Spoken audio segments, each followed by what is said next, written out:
scared the shit out of me. Is this supposed to be happening? Is it supposed to be happening? Turn it off. I hate it. Plus or minus? I really feel that maybe you should know this information.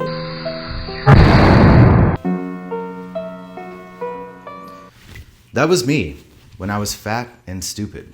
Now, I'm wiser, sexier, and more effervescent, much like my drinks. Hi, I'm Jazz, and in this video, I'm gonna teach you how to carbonate anything and everything without blowing yourself up like a dumbass. We'll find out what the best setup for you is, how I built my rig from the ground up, and all of the sciencey tips and tricks to have you floating to the ceiling like that piece of shit Grandpa Joe from the 70s version of Willy Wonka and the Chocolate Factory. Let's take a drink, Charlie. Nobody's watching. Yeah.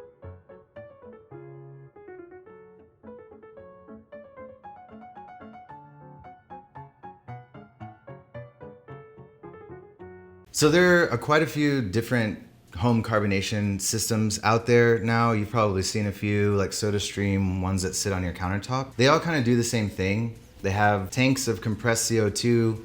They force the gas into the liquid and it makes you a bubbly drink. Countertop machines have their pros and cons. You can find them fairly cheap on the aftermarket or whatever, but the problem with them for me is that a lot of them use proprietary little CO2 tanks, and those can get expensive over time, like constantly buying those little tanks and refilling them. They also only do a few liters, like maybe 20 liters or something. I don't know what it is actually. They don't hold as much CO2, so you have to swap them out all the time. Many of them will only carbonate water, not cocktails or juices or anything. Those can like ruin the whole machine. Depending on what you're up to, they could work, but they could also be kind of a nuisance and a pain in the ass. They also don't allow you to adjust your PSI. They don't allow you to use any bottle you want, any size bottle you want.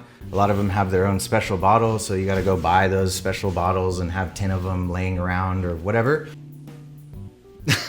This setup solves a lot of those problems for me. It's got a large tank that lasts months, 6 months or more, depending on how much you're carbonating. And we carbonate a lot. It's meant to use regular soda bottles, really nice and convenient. You can have different sizes of soda bottles. It's relatively cheap to put together. It's about the same, I would say, as like buying a nice brand new Beverage machine or something like that. But over time, it's gonna be way cheaper because filling up this tank is usually less than 20 bucks, at least where I'm at. Partly why I like this system the best. I think it's the most versatile, the most cost-effective. I think it's the most versatile, the most cost-effective, and it's kind of like a professional grade vibe over here. I'm kind of into that. So I want to get into how to set this up, what all of these pieces are, how to put them together safely so you don't like fucking blow yourself up, which is traumatic, I can attest.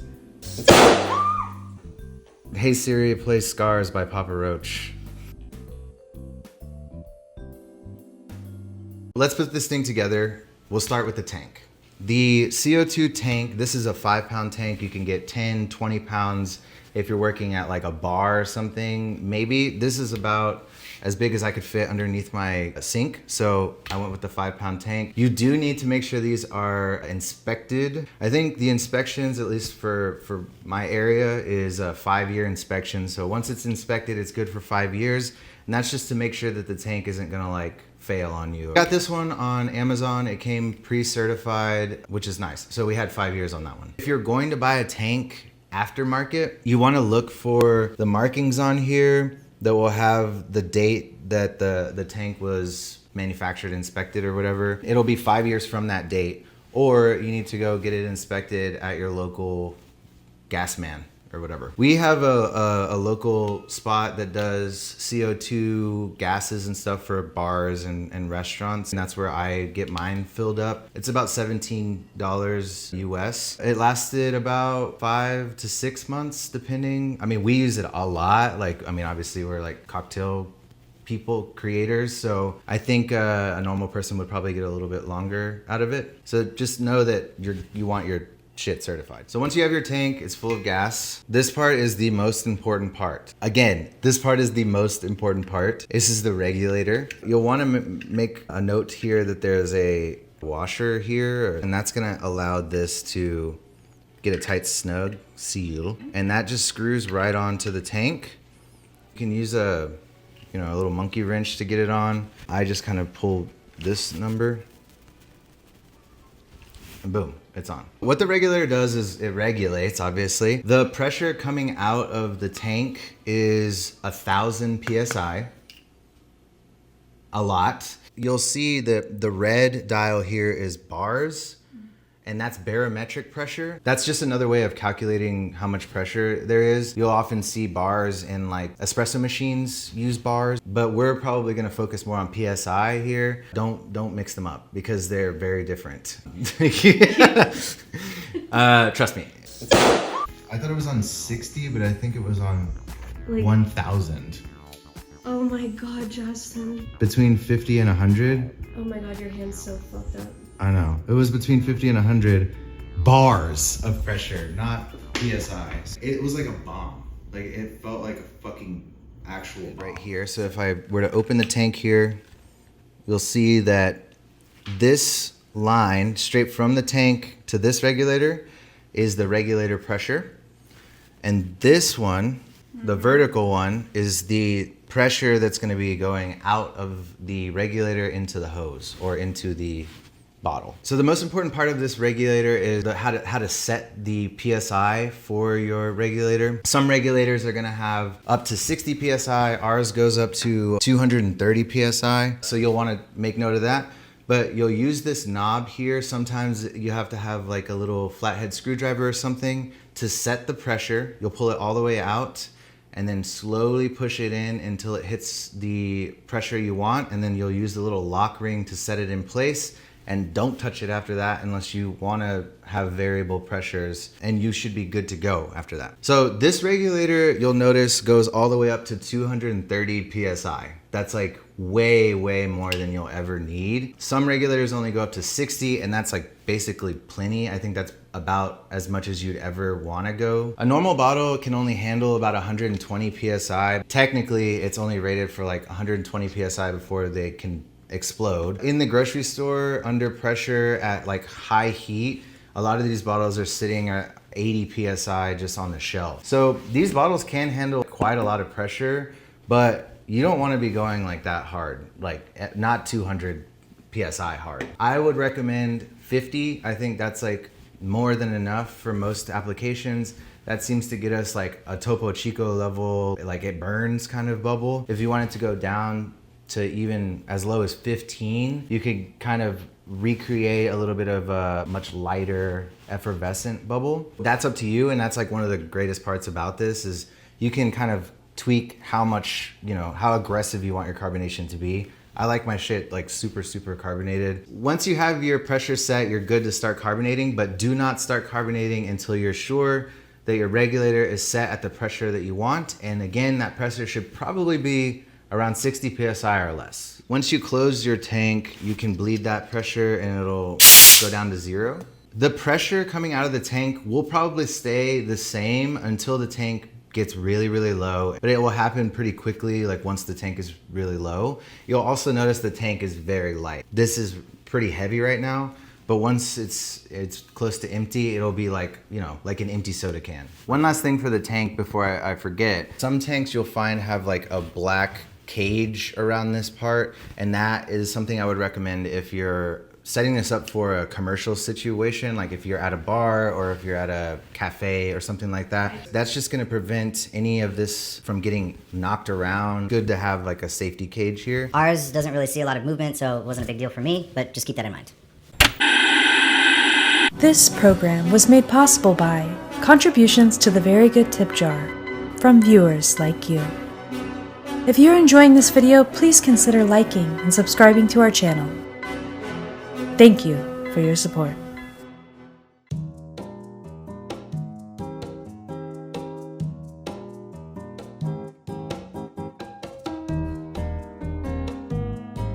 So the hose will just kind of slip onto this barbed connector, and then there's a little fastener here, a little clamp, and you'll just clamp that down. Simple, easy. This hose is just the kind of one that I could find on Amazon that worked, was the right size and about the right length. What I would prefer if I were investing in this would be find a hose with a wire outer layer. Those are gonna be a lot more sturdy. They're not gonna pinch or crack or tear as easily. That's more if like you're in a bar or something. For home use, I don't really have much of an issue with this, especially if I'm being careful with it. So that hose will go down to this part. This is basically the same barb again with a little screw-on connector.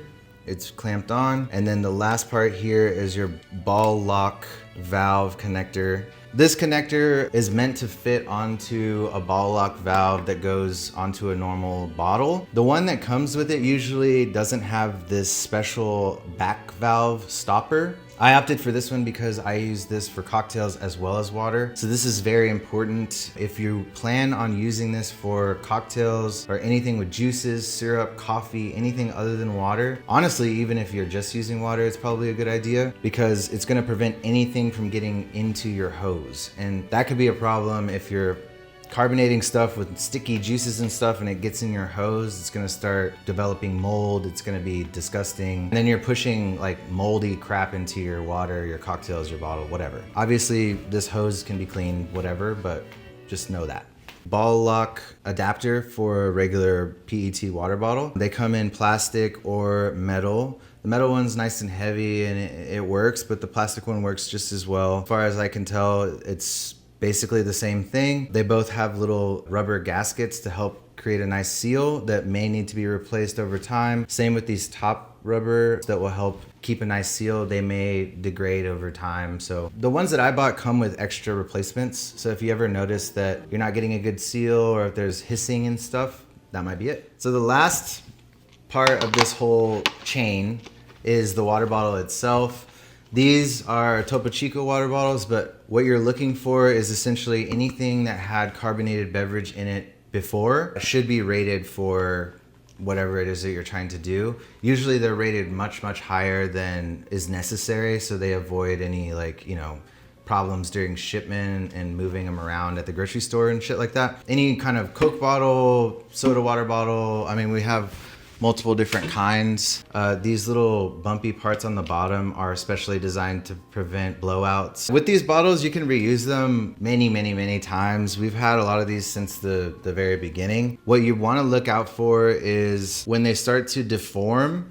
If you start to see any kind of stretching, if you've ever seen a bottle that has like white kind of stretching on it, that's a bad sign. If you see any scratching or gouges on the inside or the outside, that needs to be replaced after that. These can handle quite a number of like cycles before anything happens. If you see any kind of white stretching or anything like that, the bottle's gotta go. Glass bottles are super dangerous in this scenario. If you really wanted to kind of be extra in a presentation or something like that, you could carb in the plastic, transfer it into a glass fermentation bottle like this that you know is rated for high PSI, and then you could cap it off and it will keep the carbonation in there. But I would not recommend carbing in that at all. You could just create a fucking frag grenade basically. The plastic at the bottom of these is fairly thick and it creates really sharp like shards. So they're not like fully safe either if you don't know what you're doing. I'm not trying to scare anybody. As long as your regulator is set properly, you're fine. Learn from my mistakes.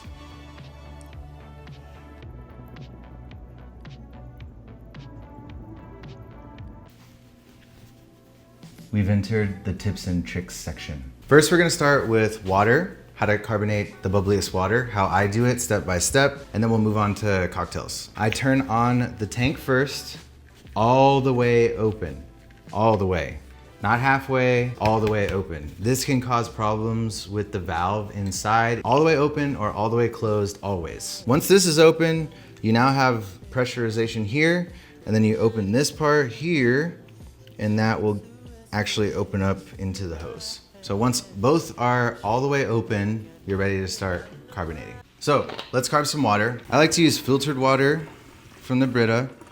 You can use tap, it's fine. It's just a taste thing. Go about 75 to 80% up the bottle is good.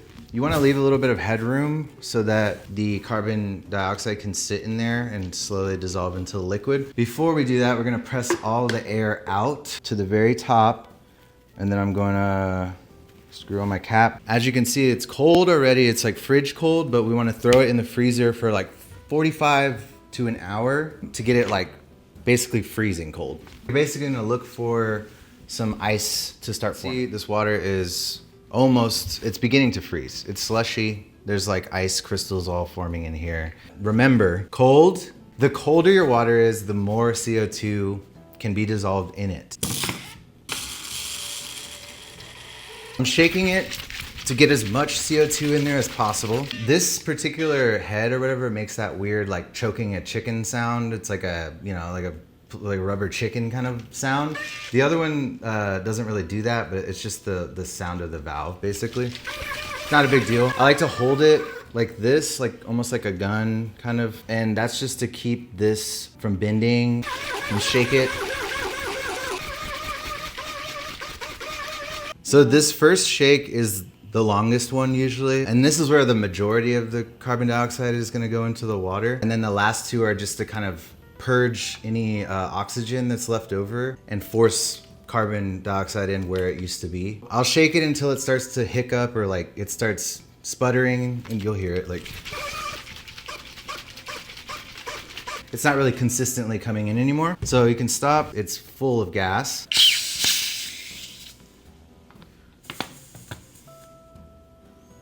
Yeah, so we'll just do that. If you wait, you'll see that the headspace is slowly growing, and that's actually CO2 leaving the water and creating a headspace of just CO2. And we'll go ahead and hit it 3 times is usually how much I do it. So I'll do it another time until it starts to sputter. I find that's like the sweet spot. I think it just gets it super, super bubbly. You don't have to do it 3 times. I've done it really well once, and that's still fine. If I do it 3 times, I can drink part of this, cap it, throw it back in the fridge, and it'll still be bubbly like the next day. Like it's very, very bubbly. So I like 3 times personally, but you don't have to. So purge it again, and you'll see the like, gas on top there. Yeah. And I'll hit it one more time.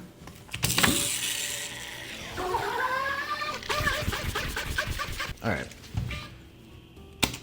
Best practice would be to take this fully carved, very, very bubbly water, throw it in the fridge overnight or for an hour or 30 minutes or whatever, and all of the CO2 that's trapped in here will slowly dissolve into the water even more. As you let it sit in the cold temperature, it will dissolve further. So just know that, I guess. Dama? Seriously. Dama. Let's carbonate some fucking cocktails, huh? So we did water, cool. Water's easy. All right, let's get into the nitty gritty, okay? Cocktails, carbonated cocktails is a little more finicky. There's a little bit more of quirks involved. We have to start with some nerdy shit just because I feel like it's important to note.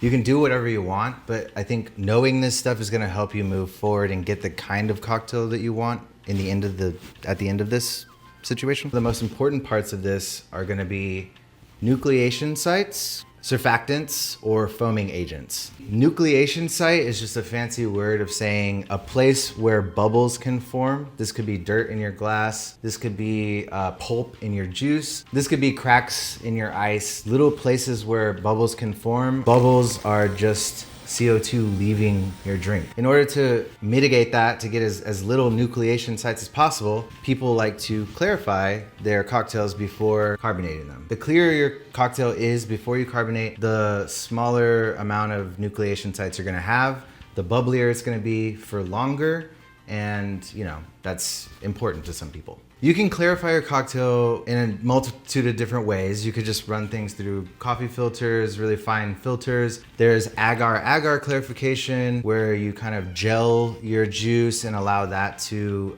filter out. There's pectinase or pectinex is a popular way of breaking down plant cell walls and separating the juice from the plant matter. And then there's obviously milk clarification, which is a very popular way of clarifying cocktails that is going to be a little bit trickier because of proteins and surfactants and foaming agents. So anything that has protein is going to froth up. If you have anything with surfactants, it's going to froth up. So that's coffee, tea, milk clarified things are going to have whey. And pineapple juice is another one that has a lot of protein in it, and that's going to froth up as well. So even if you get it clear, it's still going to be really foamy. It's going to give the final drink a bit of a creaminess. Maybe that's what you want, maybe it's not, but it's a little bit annoying. Today I'm going to be making the Baja Blast, one of the cocktails on our most recent pop-up that we did in Oklahoma City. It's inspired by the Baja Blast from Mountain Dew. It's just like a tropical Malort and vodka fizzy banger. And I'm going to show you how to make it real quick. First, we're gonna use some clear pineapple juice, canned pineapple juice that was separated out, and then I just strained off the, the cloudy bits. I put Pectinex in it, let it sit for a second. Pineapple does have proteins in it. That's why when you shake a drink with pineapple, it sometimes has that really nice frothy head on it. That will come into play when you're carbonating, so just know that. The more pineapple juice, the more foam. So we're doing 3/4 ounce for this drink. Yuzu Super Juice. Thanks Yuzu Co. for sending us this. This was also clarified but with agar clarification. So we did the agar clarification, just run it through a coffee filter, and it gets pretty clear. We're just gonna do a 1/2 ounce of this Yuzu. This is Goya Passion Fruit Puree. Passion Fruit Puree. Doesn't even sound like real words anymore. That we added Pectinex to as well. So you can see it's nice and clear. 1/2 ounce of passion fruit. Yuzu, passion fruit, pineapple. Sounds good, doesn't it? Rich white sugar, simple. So 2 parts white sugar, 1 part water. Just need a 1/4 ounce of this to add some body and sweetness. Giffard blue curacao, 1/4 ounce. Oh shit, I didn't get them. Gorgeous. A 1/4 ounce of Malort. This adds like a nice underlying bitter backbone that makes it makes you want to keep drinking it. Like it just has that bitter edge that keeps you coming back for more. For our spirit base, we're just gonna do vodka. Some 1.5 ounces. Cold vodka. The last bit of information that I can bestow upon you for your cocktail journeys, carbonated cocktail journey, dilution. Dilution is a little bit important when it comes to carbonated cocktails. I think when you're batching cocktails, the rule of thumb has been about 18 to 20% dilution for a normal cocktail. When it comes to carbonated cocktails, I like to go 40 to 50% dilution. If you were to make a Tom Collins, like how much percentage of the drink is actually soda versus, like a daiquiri or something. The other part of this, alcohol dissolves more CO2 than water does. Meaning a cocktail that has a high alcohol content can absorb more CO2 than just water will. Meaning you need more CO2 to get the same amount of bubbles in a cocktail than you do for water. It's 2.5, 3.5. Squeeze all the air I can get out of there if possible. All right. Then I can just pop this in the freezer until it gets really, really cold. Because this is a little bit warm, it's gonna bleed out a lot of CO2. So we're gonna be wasting a little bit of CO2 and it's just not gonna be as efficient. This needs to be like ice cold, freezing almost. And you can hit it once for quite some time and it'll get most of the carbonation that you need in there. But just for demonstration, I wanna show you how much it foams if you don't.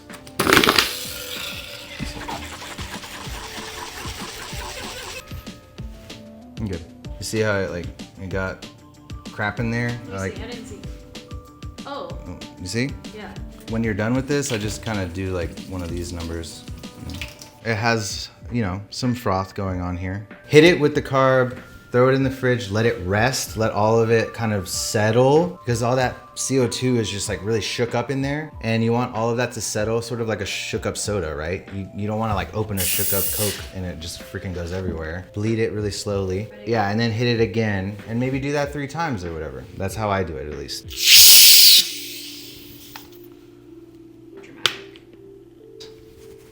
There's bubbles already in there. Yeah. But not enough. never enough.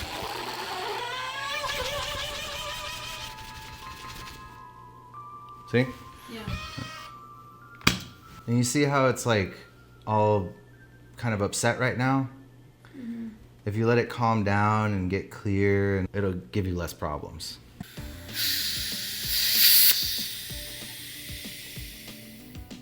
You see, that's quite a bit of... So if you would have filled it up even to like... Oh yeah, it would have gushed everywhere. I read also for the drink mate, somebody said that they, when they're doing cocktails with like a lot of surfactants and stuff, that they do like half full for Yeah. the drink mate. You know, hit this again and like let that chill in the fridge or whatever. So I have one done here. Okay, the last thing I wanted to demonstrate was nucleation sites. Here we have a glass with multiple pieces of ice, lots of different edges for bubbles to form and escape, whereas this one has just like one piece of ice. So hopefully we'll be able to see kind of the difference here. I guess the ideal situation would be a very clean glass that's chilled and has no ice, but you know, for cocktails, ice, important, so. So this is like old at this point. This is like a week or more old, right? All the carbonation has had a lot of time to dissolve into the liquid, and it should stay carbonated for a long time.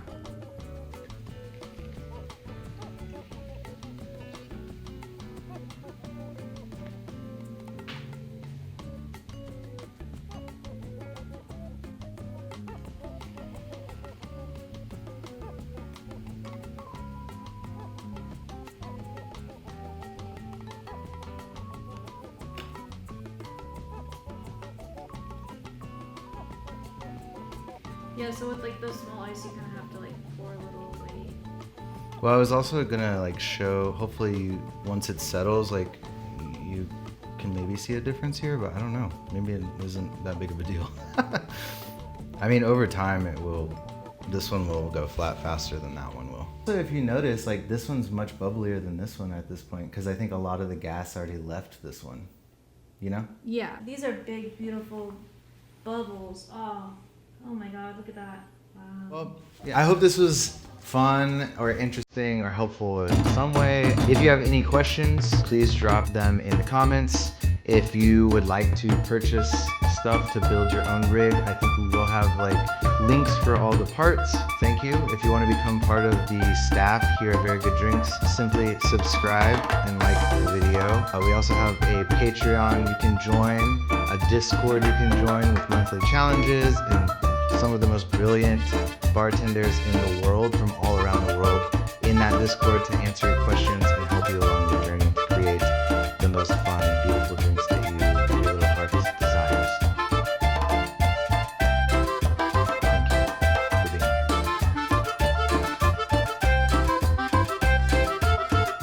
here. As a token of my gratitude, I will not leave.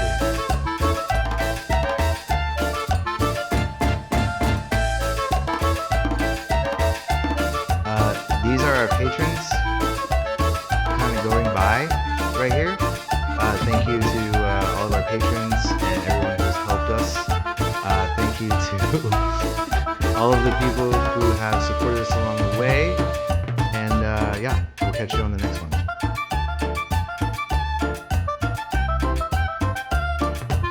So I really can't believe that he was like faking it the whole time. Like he just, as soon as Charlie got the golden ticket, he just hopped right out of bed and he's dancing around and shit. Then he gets to the factory and convinces Charlie to drink the fizzy lifting drink against Willie's will. Abuse. And then basically almost gets him kicked out. Like, and it wasn't even his fault, you know? Whatever.